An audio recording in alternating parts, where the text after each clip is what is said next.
Nakalibre na naman tayo ng merienda sa lamay. Nabusog ako sa biskwit at juice. Akalain mo yan oh, hindi nga natin kilala kung sino yung binuburol. Bilib na talaga ako sa diskarte mo. Ang galing mo magkunwari na kilala mo yung patay. Kaya nga sumama ka sa akin. Nang sa ganun makakalibre tayo ng pagkain. Naman din sa tiyan at saka ubos din ng paninda mong balut at chicharon. Buntik nga lang tayo mabisto. Mabuti na lang nakita kong babae ang pangalan ng nakaburol. Tapos tinatawag mo siyang Manong habang umiiyak. Nakakatawa ka talaga, Bimbo! Parang lalaki kasi ang mukha sa litrato. Di pa naman ako masyadong marunong magbasa. O siya, dito na lang ako. Umuwi ka na ha. Siguradong hinihintay ka na ng inay mo. Sige, bukas ulit. Mabuti, maaga na ubos paninda natin. Kumakaway-kaway pa si Bimbo habang papalayo. Natatawa na lamang si Dodong sa kapilyuhan ng kanyang kaibigan. Madalas silang napapadaan sa mga lamay at nagkukunwaring kakilala ng namatay upang makalibre ng merienda. Tuwing umagay nangangalakal ang dalawa at binibenta sa junk shop ang kanilang naipong mga lata at plastik kapag walang pasok sa paaralan. Sa gabi na may nagtitinda sila ng balot at chicharona. Nasa ika-6 na baitang na si Dodong. Samantalang si Bimbo'y nasa ika-3 baitang sa edad na 12. Madalas lumiliban sa klase si Bimbo dahil imbis na mag-aral ay pinipili niyang kumita ng pera. Isang labanderang ina ni Dodong. Baldado ang kanyang ama buhat ng maaksidenteng truck na minamaneho nito. Samantalang si Bimbo ay masalimuot ang buhay dahil palaging bugbog sarado sa lasinggero at suguran nitong amain. Kahit kailan ay hindi siya pinagtanggol ng ina sa kinakasama nito. Kaya gano'n na lamang ang awa ni Dodong sa kaibigan. Sinaktan ka na naman ng demonyong laron na yun, ano? Walang araw na wala kang pasa sa mukha o sugat. Kinuha niya ang kinita ko sa pangangalakal.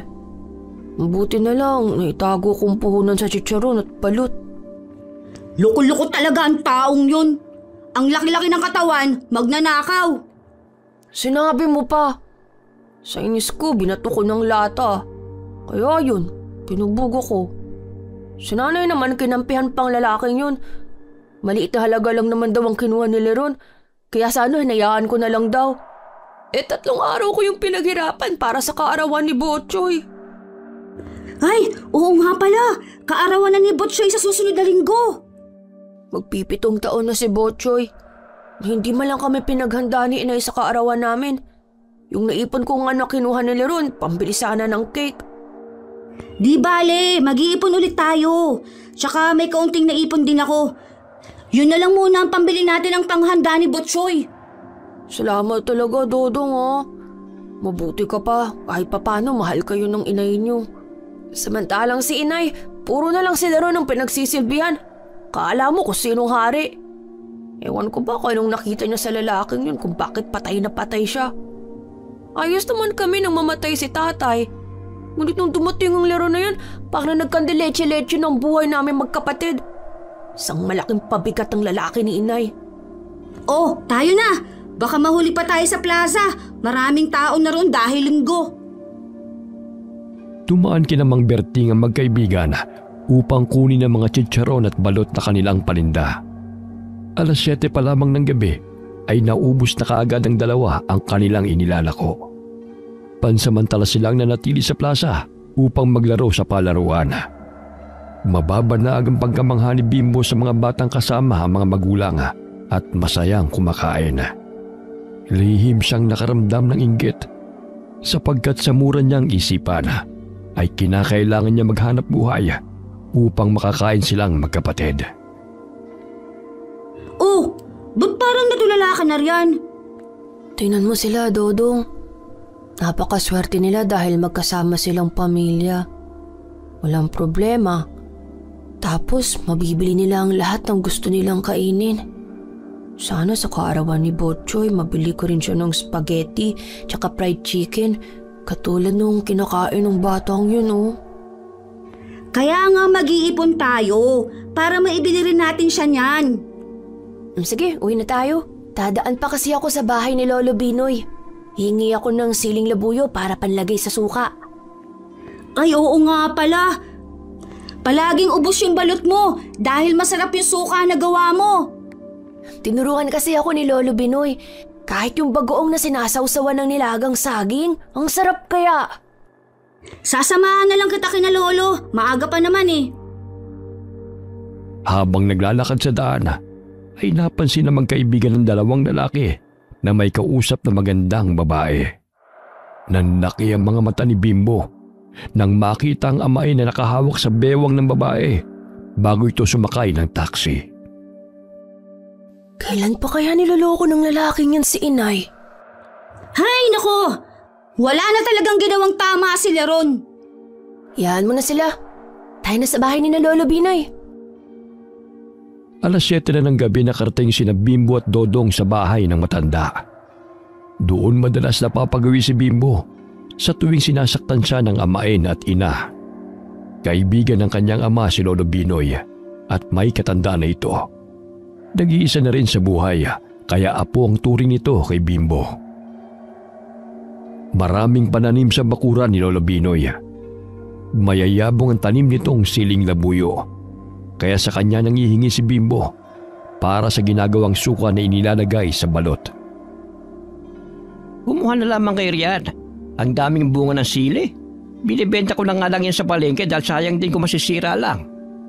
Walang tigil sa pamumuga yung siling pananim nyo, Lolo. Alagang-alaga eh. Kaya kumuha na lamang kayo ng kakailangan ninyo.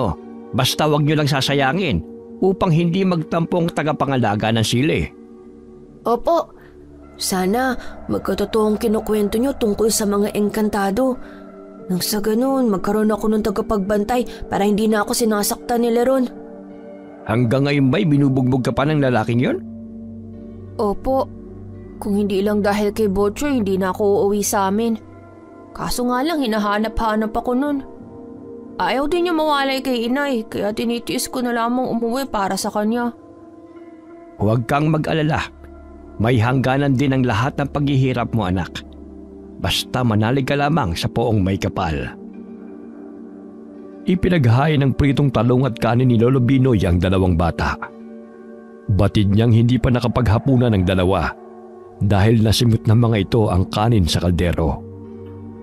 Napansin ni Lolo Binoy ang sugat sa bandang leeg ni Bimbo, kaya't kinuha niya ang bote ng langis at ginamot ang sugat nito. Bakit hindi na lamang iwan ng iyong inay ang kinakasama niya? Tingnan mo ang ginagawa nito sa inyo. Sinumbong ko nga po nun sila ron sa pulis. Ngunit gumawa ng paraan si Inay upang makalaya ang lalaking yun. Ako pang pinagalitan niya. Matapos na makalaya si Leron, ilang araw lang naman tumino tapos balik sa dating gawin na pambubugbog sa amin. Nakita ko nga po kanina, may kasamang ibang babae. Ay nako, kaya dumito na sana kayo ni Butchoy kasama ko. Matapos kumain ay nagpaalam na ang dalawang magkaibigan kay Lolo Binoy. Napahinto sila sa paglalakad nang makitang may dalawang taong nagkukubli sa kadiliman. Naaninaw ni Bimbo na isang babae ang nakayapos sa lalaki dahil sa mahaba nitong buhok. Kahit saan tayo magpunta, may nakikita tayo magkapareha. Ay naku, pinaiira lang kapusukan, tingnan mo. Naghahalikan pa habang nagkukubli sa puno. Teka, tingnan mo Bimbo, parang hindi na naaaliw ang lalaki. Parang humihingi na ng tulong. Naku, anong tulong? Parang masayang-masaya nga sa ginagawa nila. Tingnan mo, winawagayway pang dalawang kamay habang nakataas. Iba na yan, Bimbo. Halika't magtago tayo. Parang hindi na kasi normal na halikan ang ginagawa nila. Nagkubli ang dalawa sa puno at doon pinagmasdan ang ginagawa ng dalawang taong kanilang nakikita sa di kalayuan. Sa tulong ng liwanag ng buwan ay naaninaw nila na tila mga ahas na gumagapang sa katawan ng lalaki ang buhok ng babae. Naanimoy sinisip-sip nito ang enerhiya at dugo ng lalaki. Kitang-kita ng dalawang binatilyo nang bitawan ng babae ang katawan ng lalaki. Bumulagta ito sa lupa ng walang malay. Tingnan mo, Bimbo. Nanlilisik ang mga mata ng babae. Baka makita niya tayo at patayin. Ilang sandali pa ay pinahid ng babae ang dugo sa kanyang bibig at lumayo na tila walang nangyari. Nagpalinga-linga pa ito sa paligid upang siguraduhin na walang taong nakakita sa kanyang ginawa. Halika, tingnan natin kung buhay pa ang taong yon. Sandali lang. Baka narin pa ang aswang at hindi pa nakakalayo. Maya-maya ay pinuntahan ng dalawa ang lalaking nakabulagta sa lupa. Dilat ang mga mata nito. Nawari na tigang ang katawan dahil sa nasimot ang likido. Patay na siya, Bimbo. Pambihira namang humalik ang babaeng yun. Naubos ang dugo ng lalaking ito. Ganun ba kung maghalikan? Sinisip-sip ang dugo? Ngunit bakit si Leron lumalaki ang katawan? Batugan naman yun kaya ganun. Tinusok-tusok ng sanga ng kahoy ng dalawang bata ang bangkay ng lalaki. Matigas na ito at namumutla. Ilang sandali pa'y may mga tanod na napadaan sa kanilang kinaroroonan. Kaya't ipinagbigay alam nila ang tungkol sa nangyari sa lalaking kanilang natagpuan. Maging ang mga tanod ay hindi makapaniwala sa sinapit ng bangkay. Patakbong umuwi ng bahay ang magkaibigan dahil sa takot na makasalubong ang babaeng aswang. Ay, nandito na pala ang batugan. Ang sarap pa ng kain, ha? Sambit ni Bimbo sa kanyang isipan. Dumiretso siya sa kanilang silid ni Butchoy. Ngunit hindi man lamang siya tinanong ng ina kung nakapaghapunan na ba siya. Nasanay na siyang walang pakialam si Aling Lolit sa kanya dahil nakatuon ang pansin nito sa kinakasama at aligagang pagsilbihan ng lalaki.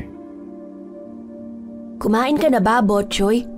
May pasalubong akong ensaymada sa'yo. Huwag mo ipakita kay Leron, baka kunin pa niya. Namutawi ang tuwa sa mukha ni Butchoy nang tanggapin ang pasalubong na tinapay ng kapatid. Ilang sandali pa'y nadidinig na nila ang bulyawan ni Leron at ng ina. Tinakpan ni Butchoy ang dalawang tenga dahil sa ingay ng dalawa. May napansin si Lolit na bahid ng lipstick sa kwelyo ng damit ng lalaki at amoy pabango rin ito ng babae. Walang araw talagang hindi nagpabangayan ng dalawang yan. Kailan pa kaya tatahimik ang bahay na to? Napasulyap si Bimbo sa larawan ng kanyang ama na nakasabit sa dingding. Kinuha niya yun at hinaplos. Simula nang mawala ka, Tay, parang namatay na rin si Inay. Nawala ng pagmamahal niya sa amin. Puro na lang si Leron ang inaasikaso. Naririnig mo pa ang pangayan nila? Kasalanan din kasi ni Inay kung bakit nagkakaganyan ng lalaking yan. Sinanay niyang saktan siya. Lagi niya kasing sinasabing hindi namin mapupuno ni Butchoy ang kaligayahan na naibibigay ni Leron sa kanya. Kaligayahan ba ang tawag sa palaging nagmumurahan? Palaging nang bubugbog sa amin? Hindi na malaya ni Bimbo na umaagos na ang mga luha sa kanyang pisngi habang kinakausap ang larawan ng ama. Niyakap siya ng bunsong kapatid at naluluhan na rin itong nakatingin sa kanya. Butchoy, di ba gusto mo ng cake sa kaarawan mo? Pagsisikapan kong bilhan ka nun. Di bali nang wala akong pambili ng tsinelas. Basta mag-iipon ako para sa kaarawan mo. Ilang sandali pa, narinig nilang bumukas ang pintuan at padabog yung sinarado. Umalis ng bahay si Lerona. Gayon na lamang ang paghabol ng kanilang ina sa lalaki. Aawayin tapos susuyuin. Nalaman na nga niyang ng bababae ayaw pang hiwalayan. Tulog na nga tayo, Butchoy. Maya-maya, bati na naman yung dalawa. Maagang nagising si Bimbo upang gumawa ng mga sangkap sa sinamakang suka. Umiwa siya ng sibuyas, siling labuyo at bawang na ilalagay sa bote. Nagulat siya nang marinig ang boses ni Leron sa kanyang likuran. Hoy bata, may pera ka ba riyan? Bilhan mo nga ako ng kape. Hindi pa nga ako nakapaglako, Chong. Yung naipon ko, kinuha mo na po. Ilang araw ko na nagtitinda, wala kang pera?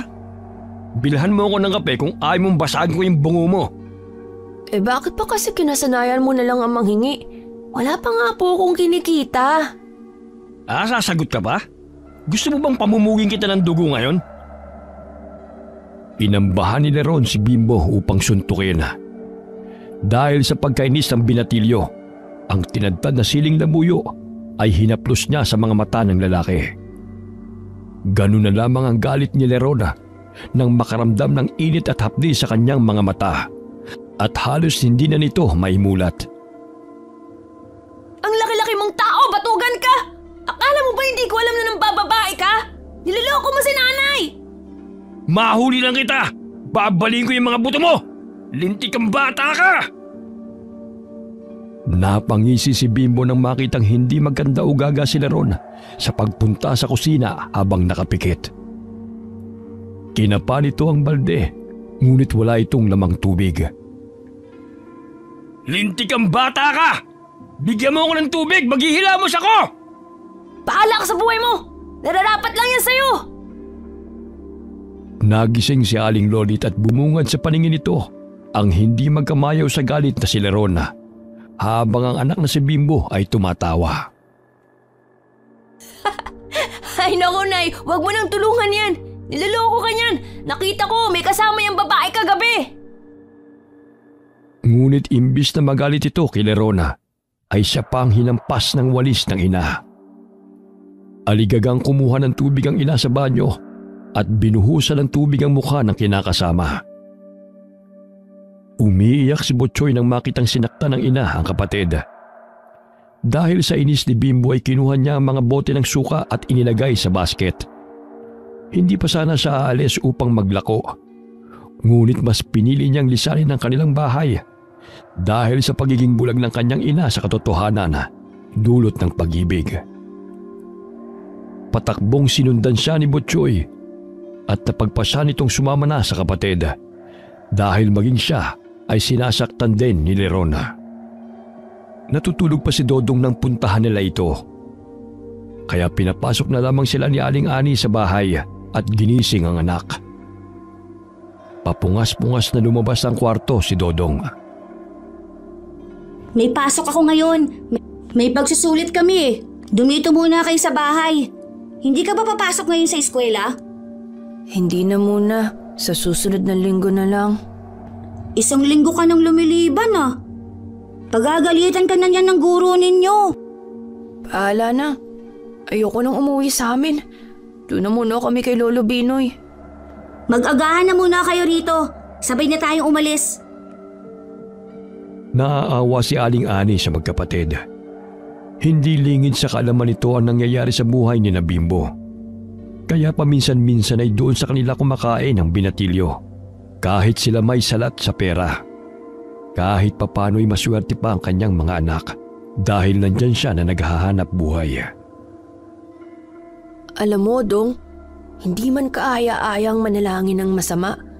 Ngunit sa pambababae ng lero na yon, hindi magtatagal mangyayari sa kanyang sinapit ang lalaki nakita natin. Kaya nga, bakit ang aga ninyong naparito? Pinahilamos ko sa kanyang sili. Kasuklam-suklam ang pagbumukha niya.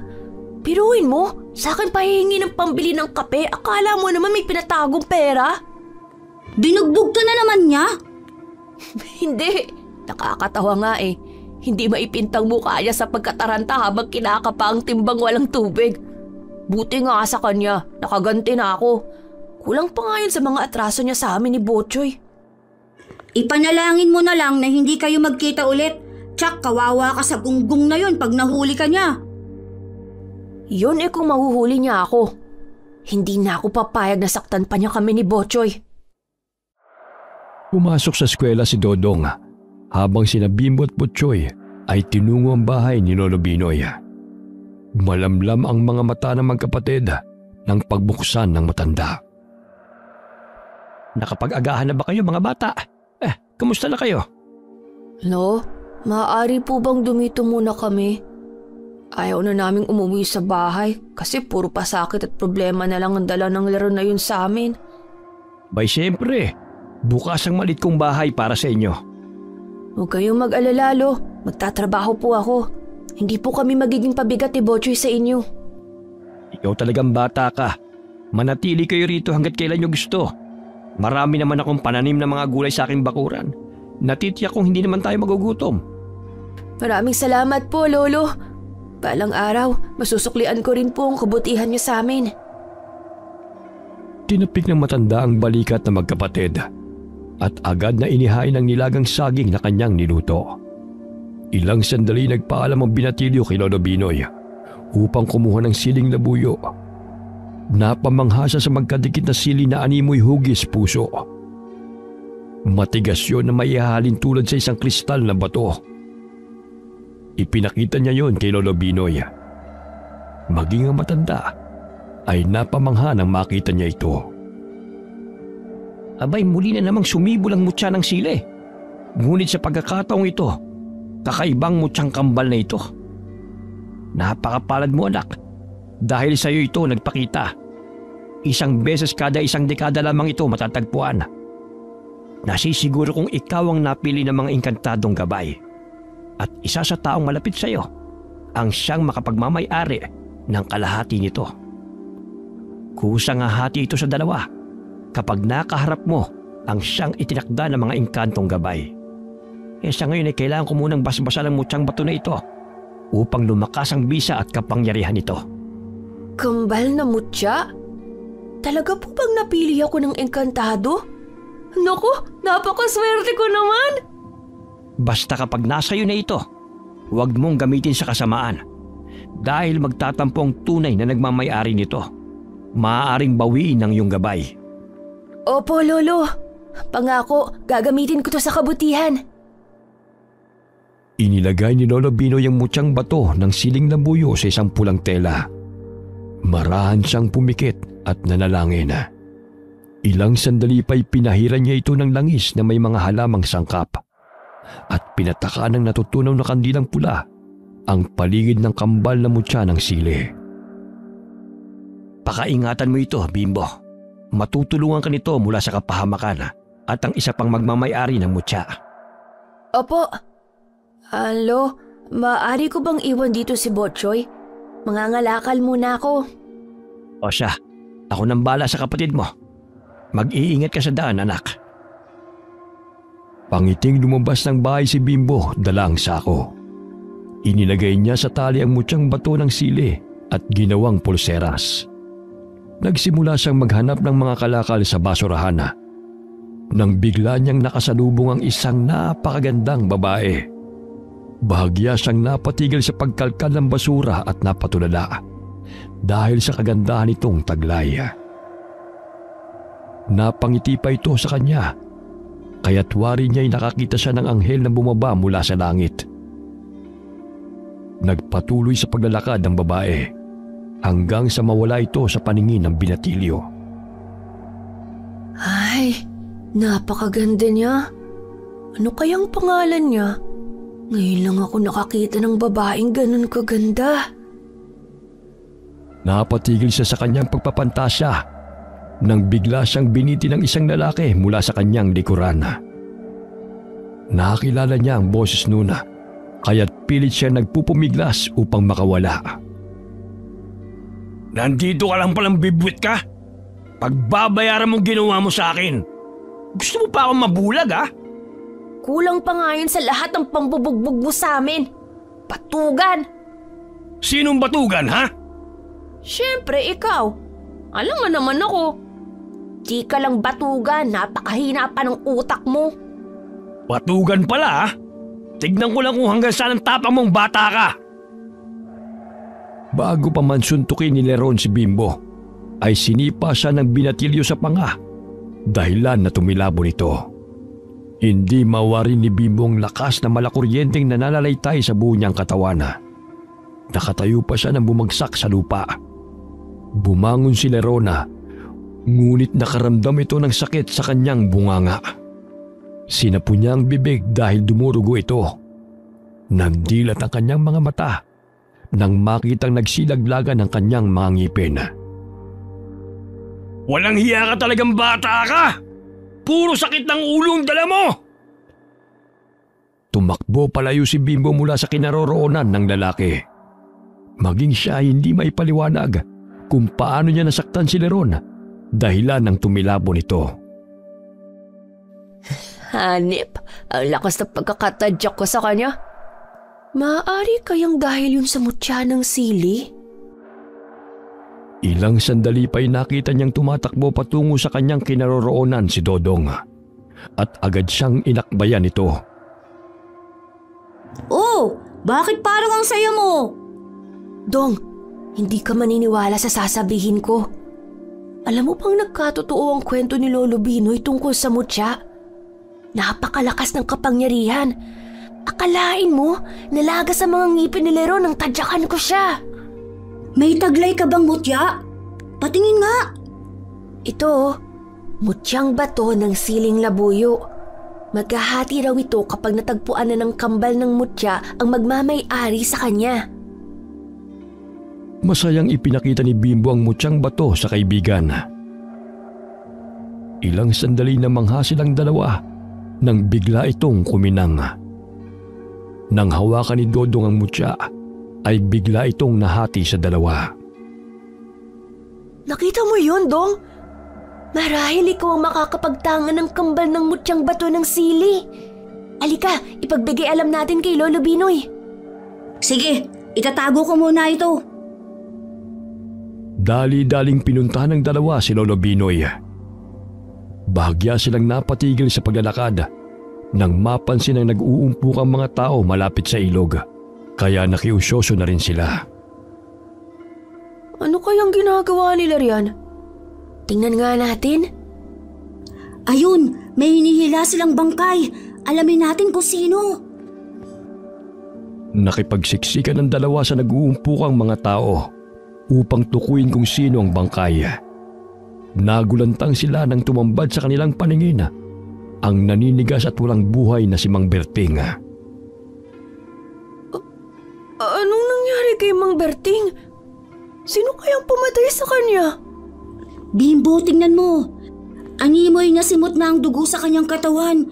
Sa tingin ko, ang pumatay sa kanya ay ang pumatay din sa lalaki na tagpuan natin. Ilang araw lamang ang nakalilipas. Ibig sabihin ba nun, patuloy na pumapatay ang aswang? At dito sa lugar natin mismo na piling maghasik ng lagim? Tumango si Dodong sa kaibigan. Ilang sandali agad na silang umalis upang ipagbigay alam kay Lolo Binoy ang kanilang nalaman at sabihin ang tungkol sa nangyari sa kambal na mutya ng sili. Humahangos na binuksan ni Bimbo ang bakod at pumasok sa bahay ni Lolo Binoy. Nadatnan niyang nagdarasal ang matanda at bagyang nabalingon ito sa kanila. Batid kong natagpuan mo na, anak, ang nagmamayari ng kalahati ng mutyang bato. Huh? Paano niyo po nalaman? Naramdaman ko ang malakas na enerhiya ng mutya. Bagamat nararamdaman ko rin ang panganib na nagbabadya dulot ng itim na kapangyarihan. Marahil sumibol ang kambal ng mutyang bato ng sili upang lamanan ng itim na kapangyarihan na naghahasik ng lagim dito sa ating baryo. Hindi ko na pala kailangan sabihin pa sa'yo, Lo. Sa tingin ko nahulaan mo ng si Dodong yun eh. Nako, ikaw talagang bata ka. Totoo po bang sa akin ang mutya na ito? Umilaw po ito bago nahati. Ano-ano po bang taglay nitong kapangyarihan? Marami kayong matutuklasan na kapangyarihan ng mutyang yan. Pakaingatan nyo yan. Sapagkat kung madurog o masira man ang isa sa kambal ng mutya, pareho silang mawawalan ng bisa. Ganun po pala, Lolo. Dong, lagyan mo na ng tali yan bago pang mawala. Ikinuwento ng dalawang natagpo ang bangkay ni Mang Berting malapit sa ilog. Ganun na lamang ang lungkot nilang magkaibigan dahil naging malapit ang taong yon sa kanila. Sa tuwing kulang ang kanilang puhunan sa mga paninda, ay pinapautang umano sila ng Ginoo. Ramdam ko ang pwersa ng mandurugong aswang na umaaligid sa paligid. Sila ay magagandang babae tuwing umaga, ngunit nakakasindak ang anyo tuwing gabi. Ayon sa saling kwento, ang mga mandurugong aswang ay nagkaroon ng hinanakit o nakaranas ng pagkabigo sa lalaking kanilang iniibig. Kaya't naghihiganti sila sa pamamagitan ng pagpatay. Mapanganib ang kanilang halik at malaahas na buhok. Yun po siguro ang nakita namin ni Dodong. Tila sinisip-sip nito ang likido sa buong katawan ng lalaki. Kaya natatagpuan ng bangkay na natutuyot, katulad din sa bangkay ni Mang Berting. Naku, sana naman hindi lahat na magaganda ay mandurugong aswang. Pag nagkaganon, mga pangit na lang ang matitirang normal na mga tao. Ay nako, kayo talaga mga bata kayo. Maiintindihan nyo rin yan balang araw. Kusang gaganang mutyang bato na inyong tangan at gagabayan kayo ng inyong mga inkantadong gabay kapag kayo ay nasa panganib. Huwag na kayo mag-isip ng kung ano-ano. Basta mag-ingat at palaging maging handa anumang oras sa paglusob na masasamang nilalang. Ilang sandali pa'y inihanda ng 2 binatilyo ang mga sukat asin para sa kanilang mga paninda. Kay Mang Rodolfo na lamang sila kumuha ng mga panindang balot na kapatid ni Mang Berting. Ayon sa kwento ni Mang Rodolfo, ay lumabas ng bahay si Mang Berting bandang alas 8 ng gabi. May kikitain daw itong kaibigan. Ipinagwalang bahala na lamang nila kung saan ito pupunta dahil madalas naman itong lumalabas ng bahay upang makipag-inuman. Biyudo si Mang Berting at may 2 anak. Hinahayaan na lamang siya ng kanyang mga anak kung may nililigawan man ito. Nagimbal sila nang malaman na natagpuang walang buhay ang kanilang ama. Hindi pa tukoy kung sinong salarin sa pagkamatay ni Mang Berting. Maging ang mga kapulisan ay nahihirapan din. Alam mo, Dong, may nakita akong babaeng maganda kanina. Ngunit hindi naman siguro siya mandurugong aswang. Kasi napakaamo at malaanghel ang kanyang mukha. Kung aswang lang siguro ang paghihinalaan, mas masasabi kong parang aswang ang aming guro dahil sa bagsik nitong itsura. Palaging galit at nanilisik ang mga mata kapag hindi kami nakakasagot sa mga katanungan niya Matandang dalaga naman si Binibining Cruz. Lahat naman ng estudyante natatakot sa kanya. Sinabi mo pa. Nakikita mo ba yun? Si Laro niya na. May kasama na namang babae. Hindi magtatagal mabibiktima rin niya ng mandurugong aswang dahil sa pambababae niya. Ay naku, makakapagpahinga lang yan sa pangluloko kung patay na siya. Sinumpa mo na talaga ang Laron na yan. Nanunuot sa buto ang galit mo sa kanya. Naaawa ko kayo na Naging bulog sa pag-ibig dahil sa lalaking yan. Di niya nakikita ang halaga namin ni Botchoy. Alam mo, Dodong, mag-iipon ako ng pera. Bahalang araw makakapagtapos kami ng pag-aaral ni Botchoy upang maipagmalaki kami ni Inay. Iniwan ng magkaibigan si Botchoy kay Lolo Binoy. Dumaan silang muli sa ilog kung saan natagpuan ang bangkay ni Mang Berting. Walang bahid ng dugo roon maliban sa mga bakas ng paa ng pangkaraniwang tao. Sa tingin ko, nangaakit ng kalalakihan ng mandurugong aswang na yun at nang bibiktima siya tuwing sasapit ang dilim. Hanapin natin ang aswang na yun habang nagtitinda tayo. Marahil kilala o nakakasalubong lang natin siya sa anyong tao. Nakikita mo ba ang nakikita ko, Bimbo? Lapitan natin ang mga nagkukumpulang mga kababaihan. Bentahan na rin natin sila ng ating mga paninda. Kasama rin nila ang bakla. Bugawang baklang yan. Kaya nga, baka isa sa mga babaeng nariyan na kasama niya ang mandurugong aswang. Malalaman natin kapag takot sila sa atin at bawang. Agad nilang tinungo ang kinaroroonan ng mga babaeng nagkukumpulan at binentahan ng balot at chicharon. Mga ma'am, masarap po tong sukang sinamakan. Nakakabata po to. Kumpleto recados po. Swak na swak ang anghang. Balot! Pampalakas ng tuhod, mga magagandang dilag! Hindi kayo makakaramdam ng pagod! Natatawa na lamang ang mga kababaihan sa 2 binatilyo. Humugot ng pera ang isang dalaga at itinago pa nito sa loob ng kanyang damit pang itaas at ibinigay sa 2.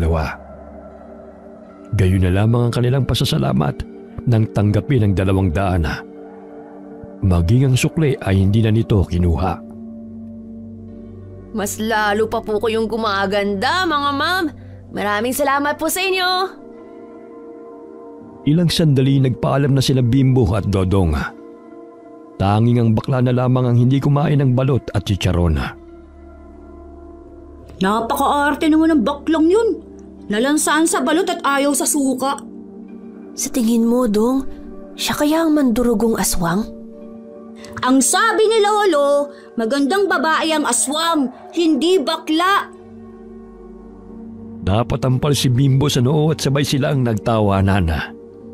Maya-maya'y may napansin silang isang babae na lumalakad na mag-isa. Palinga-linga ito sa paligid na animoy may hinihintay. Nagkubli ang 2 binatilyo sa poste habang tinatanaw ang babae na nakatayo sa kadiliman.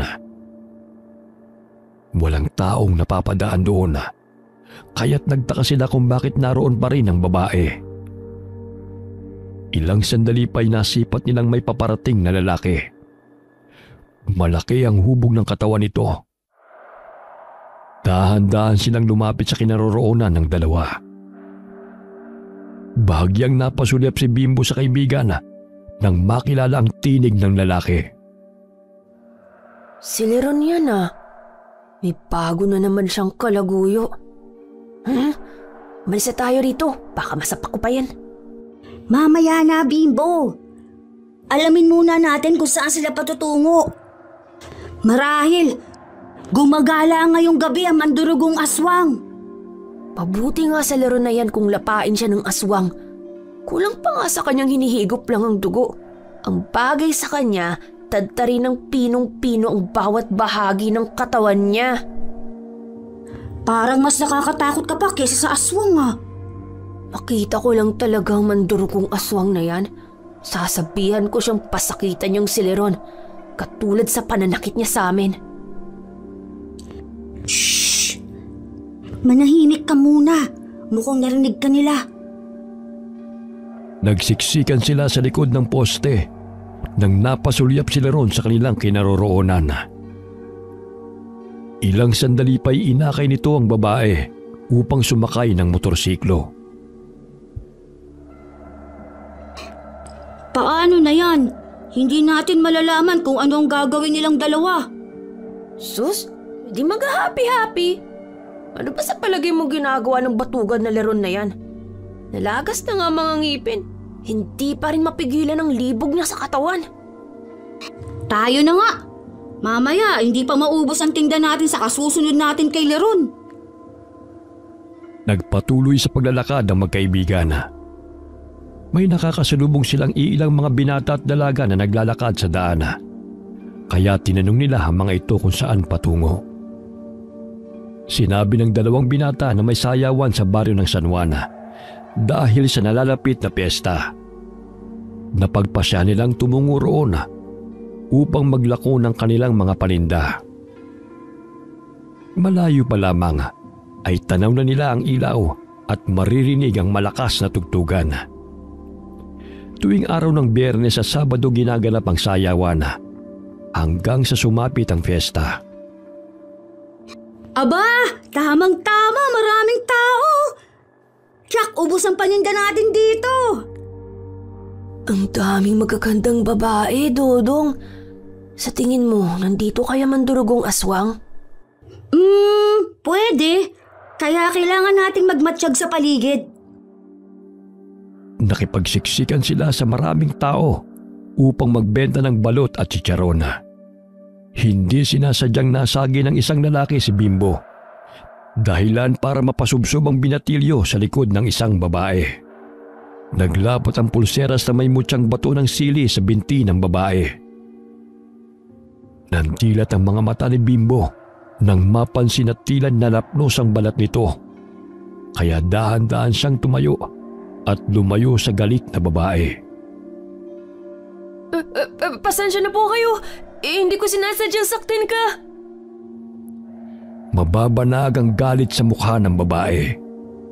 Hinila niya ang laylayan ng kanyang damit upang matakpan ang napasong bahagi ng kanyang binti at agad na lumabas ng sayawan. Napawang ang labi ni Bimbo dahil hindi makapaniwala sa nakita. Napasulyap siya sa kaibigan na abala sa pagtitinda ng chicharon. Pinuntahan niya ang kaibigan at binulungan. Ngunit dahil sa malakas ang musika na pinatutugtog, ay hindi ito maintindihan ni Dodong. Muli niyang binulungan ang kaibigan upang marinig siya nito. Dong, nakita mo ba yun? Napaso ang binti ng babae nang malapat ang mutya ng bato ng sili sa kanyang balat. Marahil isa siyang mandurugong aswang. Hindi! Nasaan ba siya? Lumabas. Sundan natin siya bago pa siya mawala sa paningin natin. Kulay pula ang kanyang blusa at itim ang suot niyang palda. Naku, pambihira naman. 3 ang nakikita kong babae na ganyan ang suot. Mahaba ang kanyang buhok at nakatrintas. Ha? Ayun siya! Nakikita mo ba? Siya nga. Halika, sundan natin kung saan siya pupunta. Nakipagsiksikan muli ang dalawa mula sa mga tao upang sundan ang babae na kanilang pinaghihinalaang aswang. Naaninaw nila na pumasok ang babae sa mayayabong na talahiban. At palinga-linga pa ito sa paligid kung may taong sumusunod sa kanya.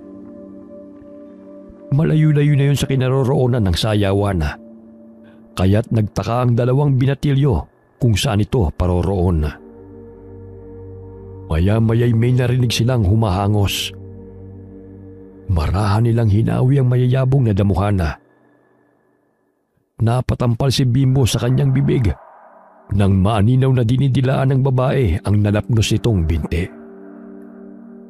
Nagkatinginan ang dalawa at marahang lumakad palayo mula sa kinaroroonan ng nakitang aswang. Ngunit bigla silang napahinto nang may pumulupot sa kanilang mga paa. Ikaw yung magandang babae na nakita ko nung nakaraang araw. Isa kang aswang? Maganda ba yan? Ang pangit nga eh. Tingnan mo nga, Bimbo. Buhagag ang buhok at nandidilat ang mga mata. Yaman din lamang na nalaman nyo na ang sikreto ko. Hindi na kayo makakaalis pa ng buhay. Napangisi ang babae habang nakapulupot ang mahabang buhok nito sa mga paa ng dalawang binatilyo. Hinihila rin niya ang mga ito papalapit sa kanya. Ibinuka nito ang malaki niyang bunganga at inilabas ang mahaba at matulis niyang dila. Ngunit bago pa man tusukin ito ang tiyan ng dalawang binatilyo, ay maliksing isinaboy ni Bimbo ang sinamakang suka sa papalapit na dila nito. Buwisit kang bata ka! Wala ka nang ginawa kundi pasuin ako! Hinila niyang muli si Bimbo upang tuluyan ang makalapit sa kanya. Gamit ang mahabang dilay tinabig niya ang bote ng suka na hawak ni Bimbo, kaya't tumilapon ito. Napangisi pa ito nang makita ang takot sa mukha ng dalawang binatilyo. Gayunpaman ay nilakasan pa rin ng dalawa ang kanilang loob upang malabanan ng mandurugong aswang. Kahit na humihingi ng tulong sina Dodong at Bimbo, ay hindi pa rin sila naririnig ng mga tao dahil sa lakas ng tugtog. Habang patuloy silang kinakaladkad ng aswang palayo sa lugar na yon. Walang makakarinig ng panagoy ninyo! Nagkakasayahan na ang mga yun. Mga walang pakialam sa kapwa basta't mapapasaya lamang ang sarili. Ganyan naman kayong mga tao. Puro kayo makasarili. Malakas na napahalakhak ang mandurugong aswang. Ngunit laking gulat niya nang biglang nakaramdam siya ng sakit. Nang tumama sa kanyang pisngi ang mga asin na sinasaboy ni na Bimbo at Dodong. Marami pang asin dito, Bimbo! Heto! Saluin mo! Agad na sinalo ni Bimbo ang supot ng asin na inihagis ni Dodong. Nang gagaliiti sa galit ang mandurugong aswang dahil sa ginagawa ng dalawang binatilyo. Tuluyan nang nakawala ang dalawa mula sa panggagapos nito. Naaaninaw nila ang kinaroroonan ng sayawan. Nagulat sila nang biglang huminto ang malakas na tugtog ng musika, kasabay ng pagpatay ng mga ilaw. Dong, ano kayang nangyayari? Hindi ko rin alam eh. Magtago muna tayo. Natitiyak kong hinahanap tayo ng aswang na yun. Napamangha silang dalawa nang mapansin ang munting liwanag na nagmumula sa mutyang bato na kanilang taglay. Ilang sandali pa'y may nakapa si Bimbo na tao na nakahandusay sa damuhan. Batid niyang buhay pa ito dahil nararamdaman pa niya ang tibok ng puso nito. May tao dito sa tabi ko, Dodong. Patay na ba? Buhay pa siguro. Mainit-init pa eh. Malapad ang dibdib. Sarat ang ilong. May nakapa akong mga butil-butil sa muka. Mga tagyawat siguro. Naku, parang mukha nila ron kung di ako nagkakamali. Hala, baka sila ron nga yan na naghihingalo. Naputol ang pagbubulungan ng dalawa nang marinig ang sigawan ng mga tao na nagmumula sa sayawan. Hindi na nila naririnig ang mga yabag ng aswang na naghahanap sa kanila. Maliban na lamang sa habol hininga ng taong nasa tabi ni Bimbo. Nagulat si Bimbo nang bigla siyang hawakan sa braso ng taong nasa kanyang tabi. Ramdam niya ang pangangatog ng katawan nito dahil sa matinding takot. Tulungan niyo ako. May aswang. Pinatay nilang kasama ko. Chongleron? Bakit buhay ka pa? Anong nangyari sa'yo? Lintik kang bata ka. Gusto mo na talaga ako mamatay? Siyempre naman. Nagtataka nga ako kung bakit ang kasama mo pang namatay. Siguro niligtas mo lang ang sarili mo at iniwan mong babae. Hindi. May pumarang babae sa amin. Sabi niya makikiangkas sa patungo sa San Juan. Pinasakay rin namin sa motorsiklo.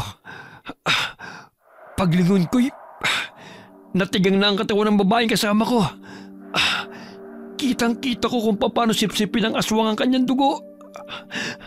Dahil sa takot ko, pinaharurot ko ang motorsiklo hanggang sa mahulog siya at mabangga ako sa punong kahoy. Kaya pala. May malapusa din ang buhay mo, no? Wala nang ingay na nagmumula sa sayawan. Marahil nilapa na sila ng aswang. Huwag niyo akong iwan mag-isa rito. Ang laki ng katawan mo, takot ka? Kala ko ba matapang ka? Ilang sandali pa'y natigil ang kanilang bangayana nang biglang may humila kay Lerona. Pumulupot sa katawan nito ang mga hibla ng buhok ng mandurugong aswang. Tulong! Tulungan niyo ako! Mabuti na lamang inahawakan ni Bimbo si Leron sa buhok, kaya't naghilahan sila ng aswang. Hinawakan din ni Dodong si Leron sa braso upang iligtas ito. Sino sumasabunod sa akin? Aray! Ang sakit! Pasensya ka na, Chong. Kumapit ka ng mabuti para hindi ka makuha ng aswang. Tsak mauuma yan sa'yo. Nagtulungan ang magkaibigan upang sagipin si Leron mula sa mandurugong aswang. Ganun na lamang ang pamimilipit sa sakit ng lalaki sapagkat tila mapipigtas na ang kanyang bewang. Sa tulong ng liwanag ng buwan ay naaninaw ng dalawang binatilyo na wari pumutok na ang ugat sa mga mata ng lalaki dahil sa pagpipigil. Nakakapa ni Bimbo ang bote ng suka na tumilapon mula sa basket, kaya't ibinuhos niya yun sa buhok ng aswang na pumulupot sa katawan ni Lerona. Maya-maya'y nabitiwan nito ang lalaki. Nagulantang sila ng maaninaw na hindi lamang isa ang mandurugong aswang, kundi meron pa silang nakikita na tumatakbo sa paligid at sumusugod sa mga taong naroon sa sayawan. Bimbo, marami ang ating kalaban. Maging ang buhay natin nanganganib. Huwag kang mag-alala. Gagabayan tayo ng mga engkantadong gabay. May nakapang sanga ng kahoy si Bimbo. Tumayo siya mula sa kanyang pinagkukublian at walang takot na hinarap ang mandurugong aswang mula sa di kalayuan. Napangisi pa ito nang makita siya. Aba, ikaw lang ang matapang dito ah. Nakakatawa ka namang bata. Sa liit mong yan, akala mo'y matatalo mo ko't maililigtas mo ang iyong sarili. Napahalakhak ang aswang habang kinakantsawan si Bimbo. Ngunit nandilat ang kanyang mga mata nang makitang matuloy na tumatakbo ang binatilyo patungo sa kanyang kinaroroonan. Hindi niya inaasahan na ganun kaliksi ito kung kumilos. Binali ni Bimbo ang sanga ng puno. Walang pagdadalawang isip na tumalon at malakas na itinarak ang matulis na bahagi ng sanga sa mata ng mandurugong aswang. Ganun na lamang ang malakas na palahaw nito nang bumao ng sanga sa kanyang kaliwang mata at sumirit ang malapot nitong dugo. Humahakbang ito patras habang pilit na binubunot ang nakabaong sanga ng kahoy sa kanyang mata. Muling itinarak ni Bimbo ang kalahating sanga sa lalamunan ng mandurugong aswang. Ilang sandali pa'y bumulagta na ito sa damuhan at nangingisay na unti-unting binawian ng buhay. Hindi makapaniwala si Bimbo sa lakas at liksi na kanyang taglay. Napansin niyang lumiliwanag ang mutyang bato ng sile sa kanyang pulseras. Patid niyang yun ang pinagmumulan ng kanyang lakas.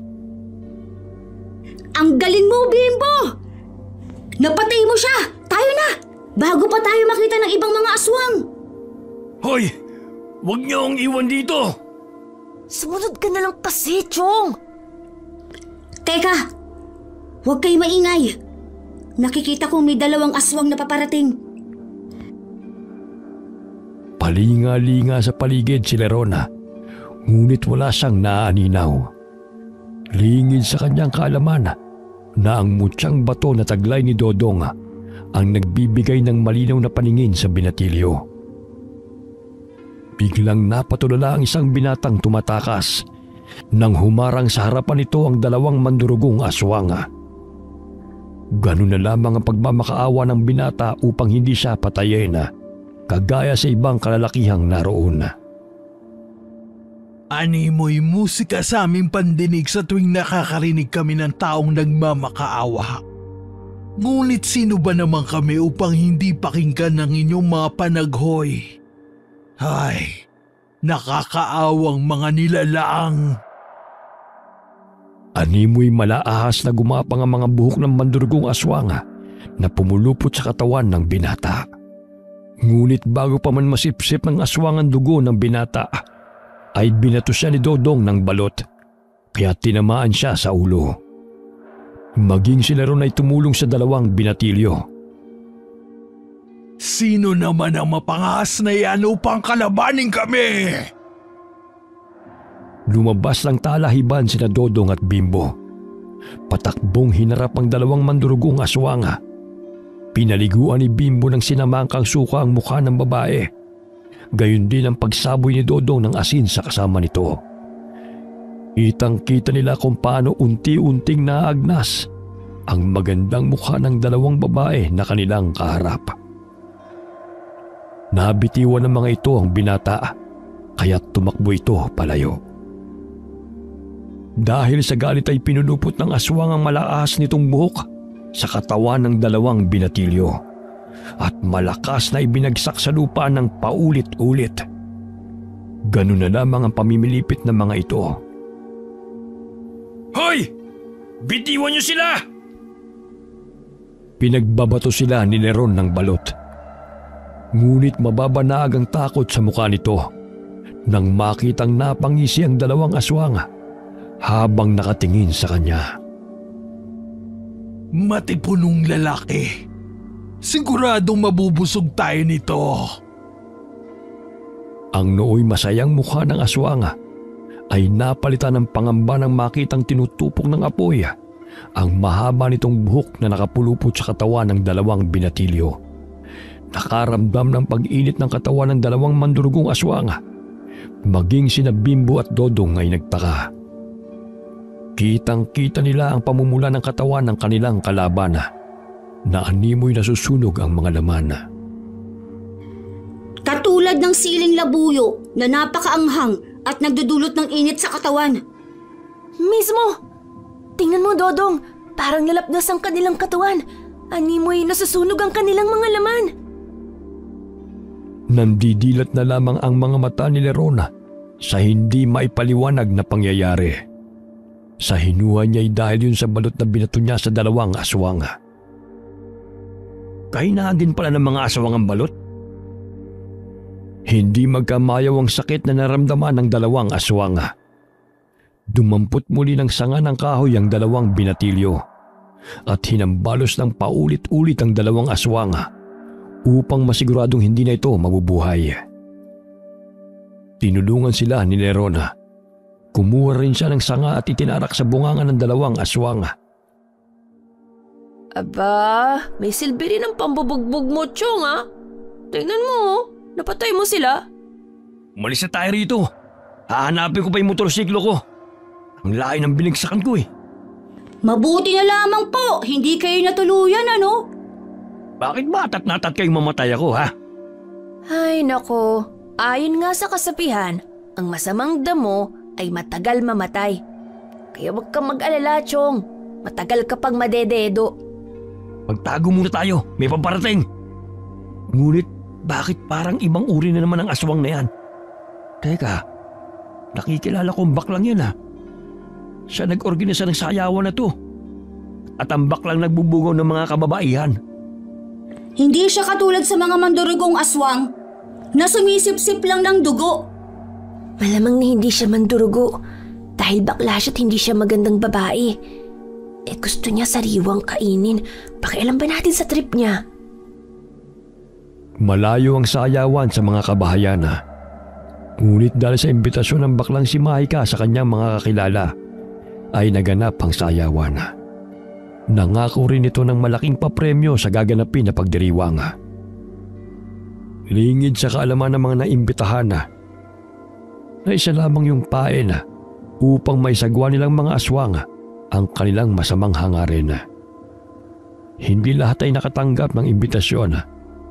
Yung mga taong naging kakilala lamang ni Mahika. Sinabi ni Leron na nakatanggap siya ng imbitasyon at ipinangako ni Mahika sa kanya na ililibre siya ng isang gabi kasama ang babaeng magugustuhan nito. Marahil yun din ang ipinangako nito sa ibang kalalakihan. Yan na nga bang sinasabi ko. Hindi lahat ng panandaliang aliway nagdudulot ng kasiyahan. Tingnan mo, Chong. Papalad ka dahil hindi ka pa namamatay. Napatigil sa pagsasalita si Bimbo nang batukan siya ng amain. Dahilan na makalikha sila ng ingay. Napasulyap ang baklang aswang sa kanilang kinaroroonan nang marinig ang tinig ng binatilyo. Yan kasi ang ingay-ingay mo. Narinig ka tuloy. Ibinuka ng baklang aswang ang malaki nitong bibig at bahagyang tumingala sa binog na buwan. Biglang tinubuan ng mayayabong at itim na balahibo ang muka at katawan nito. Napunit ang spaghetti strap nitong damit dahil lumaki ang katawan nito. Nakatatakot naman ang aswang na yan. Parang isang lobo ang wangis. May asin at siling labuyo pa ba tayo riyan? Kaunti na lang yung asin na natira sa akin.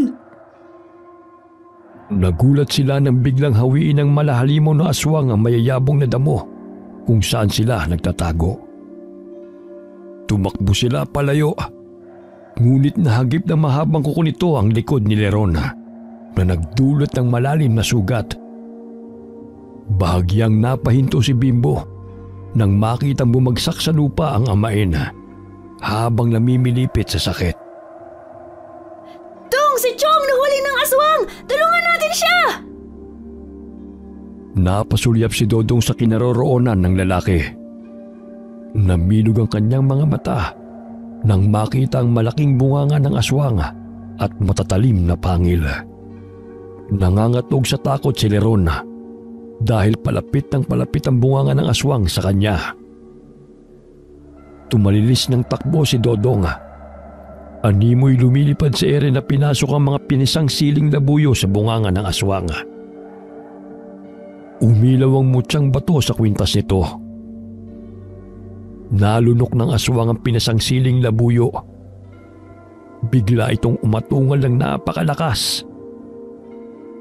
Binudburan din ng asin ni Bimbo ang mga mata nito, dahilan na lumabo ang paningin ng aswang.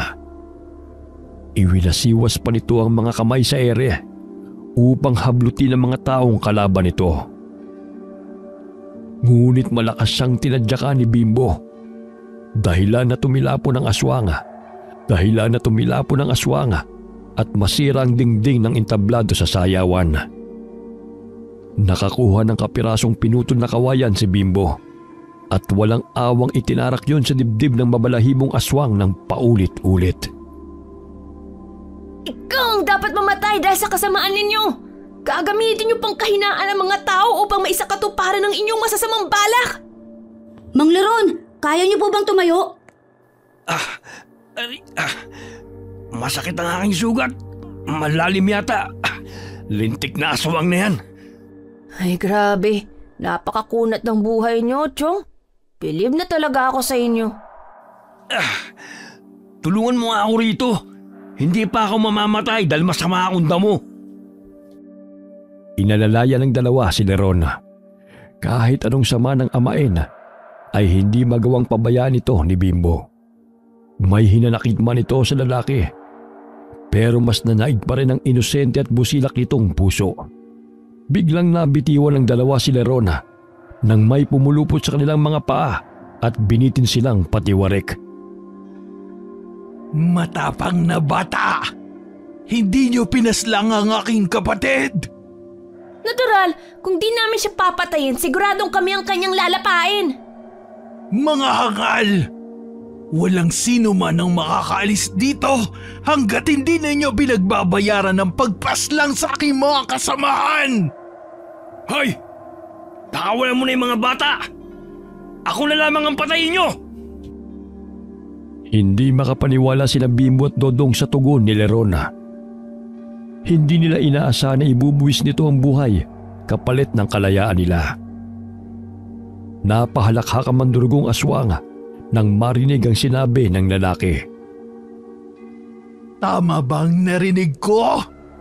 Handa kang mamatay kapalit ng buhay nila? Hindi ba't ikaw ang lalaking palaging nakikita ko ng bubugbog sa mga batang to? Bakit ngayon nag-aalala ka sa kaligtasan niya? Di ba gusto mo na siyang mawala sa iyong landas? Pakawalan nyo na sila! Ako na lamang ang patayin nyo! Wala silang kasalanan sa inyo! Anong wala? Walang sino man ang makakatakas! Lahat kayo ay mamamatay dahil sa kalapastanganan ninyo! Alam namin kung bakit kayo naghihiganti sa mga tao. Dahil sa panluloko ng mga tao na nakapaligid sa inyo. Hindi lahat ng tao ay katulad ng mga taong nanakit sa inyo, kaya tumigil na kayo sa pagpatay! Akala mo ba madadala mo ko sa kadramahan mo? Lahat kayo mga walang modo! Suwail! Mga taksil! Inilabas ng mandurugong aswang ang mahaba nitong dila at inilapat sa mukha ni Leron. Nandidilat ang mga mata ng lalaki habang ginagawa yon ng aswang. Nandidiri siya sa lansa at malagkit nitong laway. Nabaling ang tingin ng mandurugong aswang sa isang babae na naroon sa ilalim ng kawayang upuan. Sumigaw ito dahil sa takot at akmang tatakbo. Ngunit maliksing itinarak ng mandurugong aswang ang mahaba at matulis nitong dila sa tiyan ng babae. Walang awa nitong sinipsip ang dugo ng biktima hanggang sa matuyot bago niya ito binitiwan.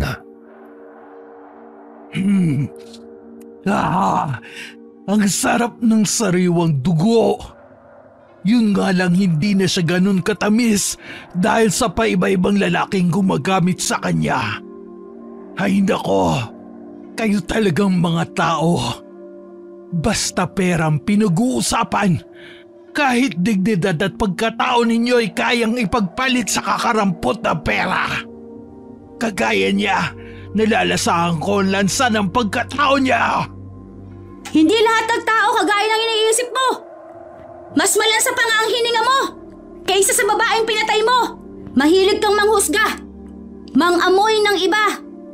Pero ang sarili mong baho, hindi mo naaamoy. Anong sabi mong bata ka? Ang sabi ko, mabaho at ang lansa ng hininga mo. Malapit naman ang ilong mo sa bunganga mo ah. Bakit hindi mo naaamoy? Dahil sa galit ay malakas niyang hinagi sina Dodong at Bimbo sa dingding. Ngunit hindi inaasahan ng aswang na animoy mga turumpong umikot-ikot sa ere ang dalawa. Sumipa si Bimbo sa dingding at lumipad patungo sa mandurugong aswang. Malakas niyang tinadyakan ang mukha nito, kaya bahagya itong tumilapon. Sinundang sipain ni Dodong ang mandurugong aswang bago pa ito humandusay sa sahig. Animoy punching bag na pinaglaruan ng dalawa ang mandurugong aswang. Napatulala na lamang si Lerona habang nasasaksihan ang pananakit ng dalawang binatilyo sa mandurugong aswang na kanilang kalaban. Inilabas muli ng aswang ang mahabang dila nito. Bimbo! Mag-ingat ka! Sigaw ng lalaki nang makitang kay Bimbo patungo ang mahabang dila ng aswang. Pinulupot nito ang mahabang dila sa binti ng binatilyo at itinapon sa labas ng sayawan. Napasubsob si Bimbo sa mga taong nakasalansa na wala ng buhay. Diyos ko, ang dami nilang pinatay. Napatingala si Bimbo nang maramdaman na may taong papalapit sa kanya. Naaninaw niya na isang magandang babae yun. Mapaklang napangiti ito sa kanya. Ngunit napatda siya nang mapansin ang mga bahid ng dugo sa damit nito. Agad siyang tumayo at patras na humakbang. Kailangan mo ba ng tulong? Parang nahihirapan ka dyan eh. Huwag kang lalapit. Alam kong isa ka ring aswang at kayo ang pumatay sa kanila. Napangisi ang babae. Ilang sandali tumayo ang mahaba nitong buhok at gumapang patungo sa binatilyo. Ganun na lamang ang pagtakbo ni Bimbo upang hindi siya mahuli ng babae. Pagulong-gulong siya sa talahiban at maliksing inilagan ng malaahas na buhok nito. Umakyat siya sa puno, ngunit patuloy pa rin siyang sinusundan ng babae. Ano kaya ang gagawin ko? Tiyak na mahuhuli niya ako. Wala talagang kapaguran ng mga aswang. Inaabangan siya ng aswang sa ilalim ng punong kahoy. Binali niya ang sanga upang gawin yung sandata. Nahaninaw niya ang mga hibla ng buhok nito patungo sa itaas ng puno. Kaya't napagpasya niyang tumalon pababa. Bago pa man niya naitarak sa ulo ng mandurugong aswang ang hawak ng sanga, ay natabig yun ng aswang gamit ang mahabang dila nito. Kaya't bumagsak siya sa mandurugong aswang. Lumapat ang mutyang bato ng sili sa noo ng aswang. Kitang-kita ni Bimbo kung paano unti-unting nasunog ang mga hibla ng buhok nito. Maging ang balat ng aswang ay napaso. Dali-daling tumayo si Bimbo upang makalayo sa aswang. Nangingisay ito habang malakas na pumapalahaw. Napapaso sila sa tuwing lumalapat ang mutyang bato sa kanilang balat. Yun ang kanilang kahinaan. Animoy na nga lahat ang nasunog na laman sa katawan ng mandurugong aswang bago ito binawian ng buhay. Sinipa-sipa pa ito ni Bimbo upang siguruhin na patay na ito. Hindi na ito gumagalaw at tanging bungo na lamang ang natira sa ulo nito. Kailangan kong puntahan sina Dodong. Marahil marami pang aswang na nagkukubli lamang sa paligid. Naririnig niya ang mga kaluskos na nagmumula sa talahiban. kaya dali-dali niyang tinungo ang kinaroroonan ng amain at kaibigan. Akala ko napano ka na eh. Bimbo, napapasok sila sa batong mutya ng sili. Tingnan mo siya oh. Yun nga rin ang gusto kong sabihin sa'yo. Yun ang kahinaan nila. Ganyan din ang nangyari sa aking kalaban. Tara, umalis na tayo rito. Patid kong marami pa silang kasamahan na nagtatago sa paligid. Inakay nila si Leron at hinanap ang motorsiklo nito. Nang biglang may lumabas na babae mula sa nasirang pawid ng dingding. Naminog ang mga mata ni Bimbo nang makita ang ina. Nay? Anong ginagawa mo rito? Lolit, bakit ka napadpad rito? Malakas na sapakan dumapo sa mukha ni Lerona dahil sa galit ni Aling Lolit. Ayon sa alay sinundan nito ang kinakasama sakay ng tricycle. Nang mawala ito sa kanyang paningin, ay naglibot-libot siya sa maaaring puntahan ni Lerona hanggang sa mapadpad siya sa sayawan. Patawarin mo ako, Lolit. Hindi na talaga ako uulit. Bigyan mo pa sana ako ng isa pang pagkakataon na makabawi sa inyo. Pangako, magbabago na ako. Talaga, Chong?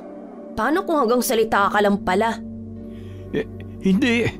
Magbabagong buhay na talaga ako. Lolit, ikaw lang ang babaeng pinakamamahal ko.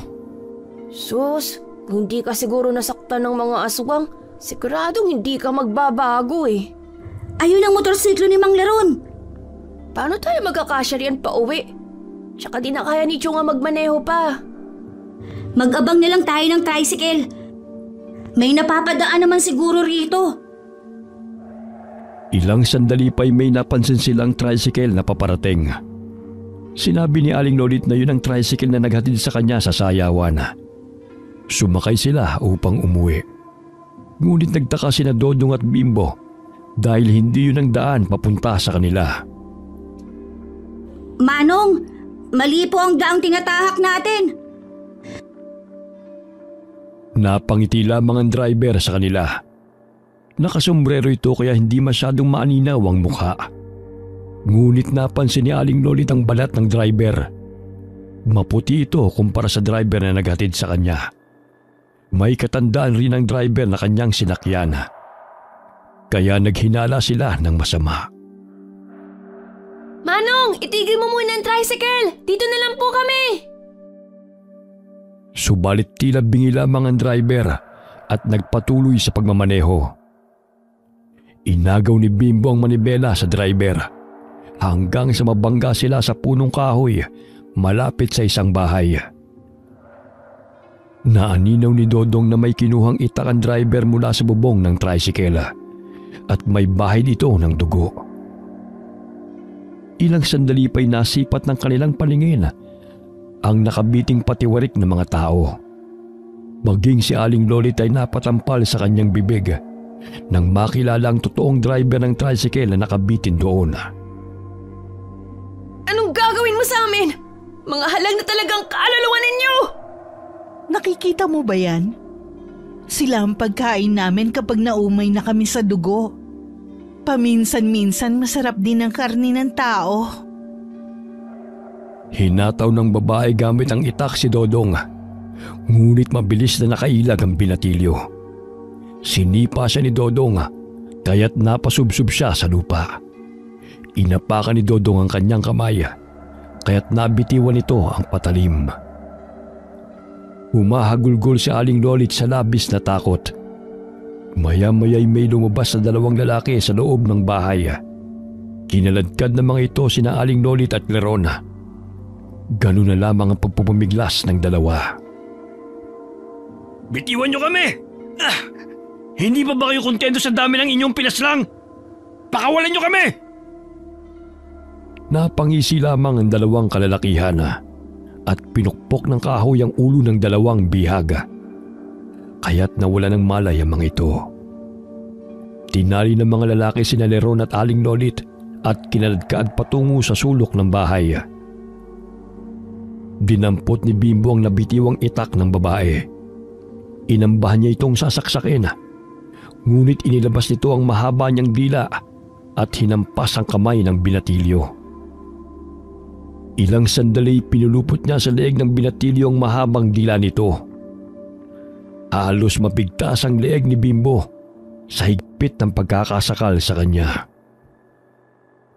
Bitiwan mo si Bimbo! Hayop ka! Nandilat ang mga mata ng babae nang makitang patakbong humahango si Dodong patungo sa kanyang kinaroroonan. Hawak ang itak. Walang awang itinarak ng binatilyo ang patalim sa ulo ng babae. Nandilat pa ang mga mata nito nang bumao ng patalim sa kanyang noo. Unti-unting lumuwag ang pagkakasakal nito kay Bimbo. Ngunit bago pa ito malagutan ng hininga, ay hinampas ng buhok nito si Dodong, dahilan na tumilapon ito patungo sa tricycle. Nagtamo ng sugat si Dodong sa noo. Ilang sandali pa ay bumulagta na ang babae sa lupa at nawalan ng buhay. Dali-daling pinuntahan ni Bimbo ang kaibigan. Dong, ayos ka lang ba? Kaunting sugat lang to. Huwag ka mag-alala. Ayos lang ako. Inalalayan ni Bimbo ang kaibigan upang tumayo. Itinali niya ang bimpo sa noo ng kaibigan upang tumigil ang pagdurugo ng sugat nito. Bihag ng mga lalaki sina Inay at Chong. Puntahan natin sila. Pigil hinangang sinilip ng dalawa ang loob ng bahay. Halos maduwal sila sa lansa ng mga dugo ng mga tinadtad na bangkay na isinabit sa labas ng bahay. Mga putol na ulo at iba't ibang bahagi ng katawan ng mga tao. Tong, nakikilala kong isang to. Siya si Mang George na namamasada ng jeep. Pailing-iling na lamang ang dalawa dahil hindi makapaniwala sa sinapit ng mga bangkay. Naaninaw rin nila na may mga tinadtad na mga laman sa lamesa. Ilang sandali ay lumabas ang kasama nitong lalaki at doon sumambulat sa paningin nito ang nakahandusay na walang buhay na kasama nilang babae. Umatungal ang mga ito dahil sa galit. Nagkaroon ng pagkakataon sila Bimbo at Dodong na makapasok sa bahay. May nakita silang nakasalang nakaawa sa apoy na naglalaman ng mga buto at karne ng tao. Tinapik-tapik ng dalawang pisngi nila Aling Lolit at Leron upang magising. Nay, Chong, gumising po kayo. Kailangan na nating makaalis dito bago pa tayo gawing nilaga. May nasipat si Dodong na timbang may tubig, kaya't ibinuhos niya yon sa dalawa. Ilang sandali nagkaroon ng malay sina Aling Lolit at Leron, kaya agad nila itong kinalagan. Bimbo, bilisan na natin. Paparating na ang dalawang lalaking yun. Kitang-kita ng dalawa ang galit sa mga mukha ng lalaki. Inakay nilang palabas ang dalawang nakatatanda. Ilang sandali pa'y nakita sila ng dalawang lalaki, kaya't dali-dali silang lumabas ng bahay. Nay, bilisan na natin. Nandiyan na sila. Bimbo! Iwan niyo na ako rito! Iligtas niyo na lamang inyong ina! Mababanag ang pag-alala sa mukha ni Lerona nang makita ang kalagayan ng mga batang gusto silang iligtas. Hinila ni Dodong ang isang silya nang makita ang paparating na lalaki. Galit nitong hinataw ng patalim ang mga bihag, ngunit sinanggayon ni Dodong gamit ang silya. Kailangan niyo makasakay sa tricycle upang makalayo rito. Hindi ko na kaya magmaneho. Sobrang sakit ng mga sugat ko. Basta, gagawa ko ng paraan upang makatakas tayo rito. Dinala ni Bimbo ang ina't amain sa talahiban upang doon pansamantalang magtago. Habang nilalabanan ni Dodong ang dalawang kalalakihan, ay tinutulak niya ang tricycle patungo sa itaas na bahagi ng kalsada dahil nagpadaos-dos yun ng mabangga sa kahoy. Naaninaw niya na papalapit ang isang lalaki patungo sa kanyang kinaroroonan. Ngunit nagpatuloy siya sa kanyang pagtutulak. Diyos ko po, Tulungan niyo po kami makaligtas pala sa mga masasamang nilalang na to. Hindi ko po kaya mawala si inay. Lalo mo mamatay at maging ulila si Butchoy. Kailangan po kami ng aking kapatid. Naluluhang sambit ng binatilyo. Naaaninaw niyang unti-unting nagbabagong anyo ang lalaki. Nakausli ang matatalim na pangil nito at tinubuan ng itim na balahibo sa buo nitong katawan. Katulad ng nakalaban nilang isang uri ng aswang sa sayawan. May nakita siyang maliit na toolbox sa loob ng tricycle, kaya kinuha niya yun at binuksan. Kinuha niya mga gamit at sinilid sa kanyang bulsa. Nanginginig ang kanyang mga kamay habang mahigpit na hinahawakan ng screwdriver. Sumampa siya sa bubong ng tricycle at inaabangan ng paglapit ng mabalahibong aswang. Sige! Hulihin mo ako rito! Lumapit ka! Hindi may kubli ang takot na naramdaman ni Bimbo nang makitang nakasisindak na anyo ng aswang sa kanyang harapan. Ngunit sa tuwing naalala niya si Butchoy ay tumitibay ang kanyang kalooban. Nang makalapit na ang aswang ay tumalon siya pababa ng tricycle at nakipambuno sa kalaban. Malakas ang palahaw ng aswang nang ibaw ni Bimbo ang screwdriver sa tiyan nito. Halos 10 beses na mas malaki sa kanya ang katawan ng aswang. Ngunit hindi may pagkakaila ang lakas na kanyang taglay. Sa bawat suntok na kanyang pinapakawalan na dumadapo sa aswang ay napapahiyaw ito sa sakit. Samantala, animoy nakikipagpatintero si Dodong sa kalaban nito dahil maliksi siyang nakakaiwas.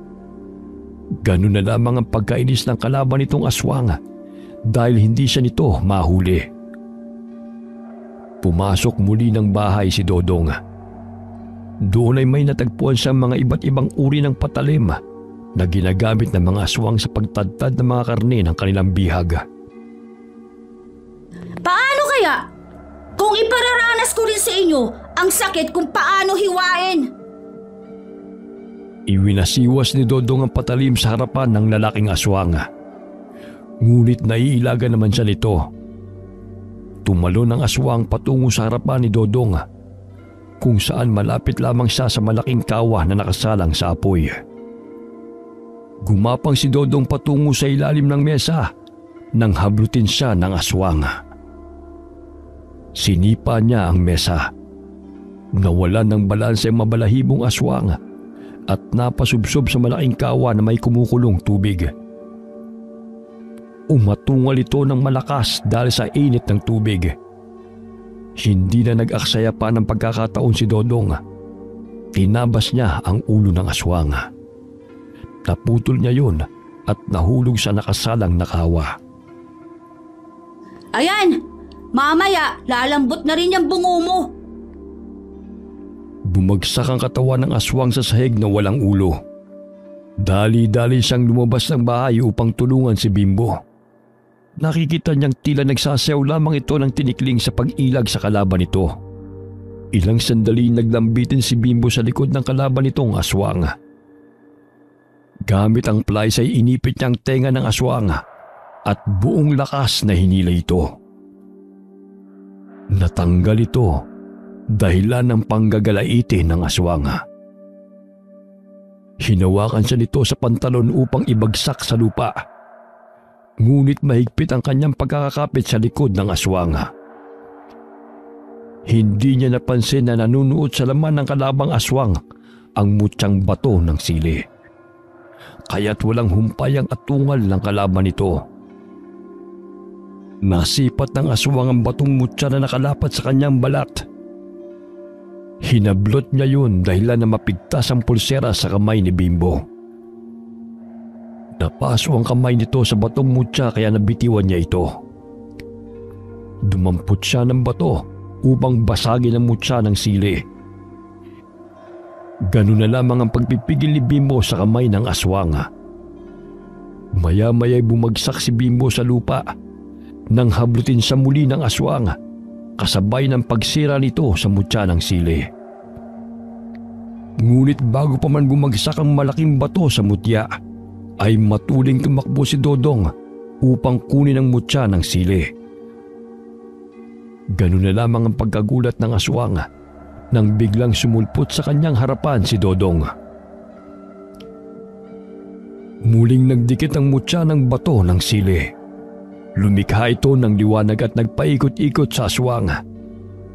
Hindi mawari ng dalawang binatilyo na animoy nanunuot sa kalamnan ng aswang ang init sa buong katawan nito. Maya-maya'y naaninaw nila na nasusunog ang mga balahibo nito at bumagsak sa lupa na natusta ang buong katawan. Ilang sandali bumagsak sa lupa ang kambal na mutyang bato ng sili at muling nahati sa dalawa. Nagkatinginan silang magkaibigan. Maging sina Leron at Aling Lolit ay hindi makapaniwala sa hiwaga na kanilang nasaksihan. Agad na dinampot ng dalawang binatilyo ang mutya at itinago sa kanilang bulsa. Sana wala nang aswang. Mag-uumaga na. Kailangan na nating umuwi. Nagtulungan silang dalawa sa paghila ng tricycle. Inalalayan nila sina Aling Lolit at Leron upang makasakay ng tricycle.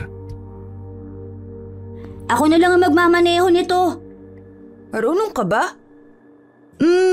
Medyo. Natutunan ko habang nag-e-extra ako sa talyer ni Mang Dennis. O sige, basta marunong ka ha. Daan-daan lang mga bata. Baka mabangga tayo. Paekis-ekis ang pagmamaneho ng tricycle ni Dodong. Halos atakihin sa puso si Leron dahil sa takot na maaksidente sila sa daan. Natatawa naman ang dalawang binatilyo dahil sa takot ng lalaki. Nako!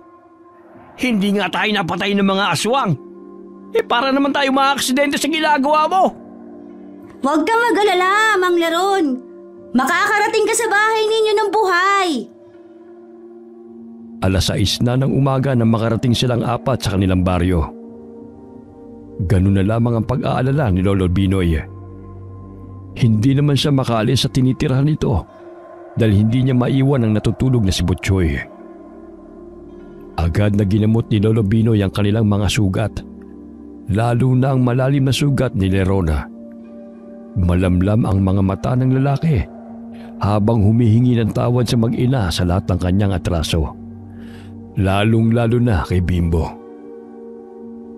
Ayos lang yun, Chong. Lahat naman tayo may mga pagkakamali. Ngunit natututo at nagbabago po tayo dahil sa ating pinagdadaanan. Malapit na po pala ang kaarawan ni Botchoy.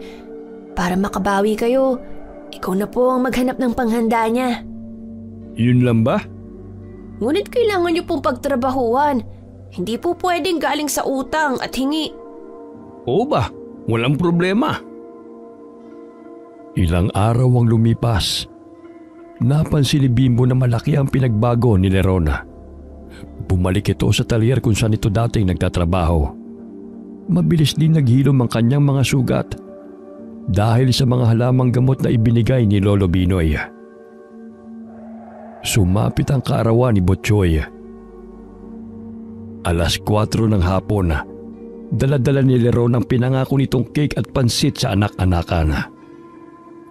Walang pagsidlan sa tuwa ang bata nang ihipan nito ang kandila. Mabuti na lang muntik na siyang lapain ng aswang. Oo nga, dahil sa karanasan niya, nagbago siya. Tumawang dalawa at patuloy na nagbubulong-bulungan. Payak man ang pagkaing inihanda sa kaarawan ni Butchoy. Masaya pa rin nilang pinagsaluhan yon kasama si Lolo Binoy. Simula ng araw na yun ay tuloy-tuloy na ang pagbabago ni Leron. Nakabalik ng pag-aaral sina Butchoy at Bimbo. Maging ang pakikitungo ng kanilang ina ay nagbago. Pinaramdam nito sa mga anak kung gaano kahalaga ang bawat araw na sila'y magkasama. Wakas.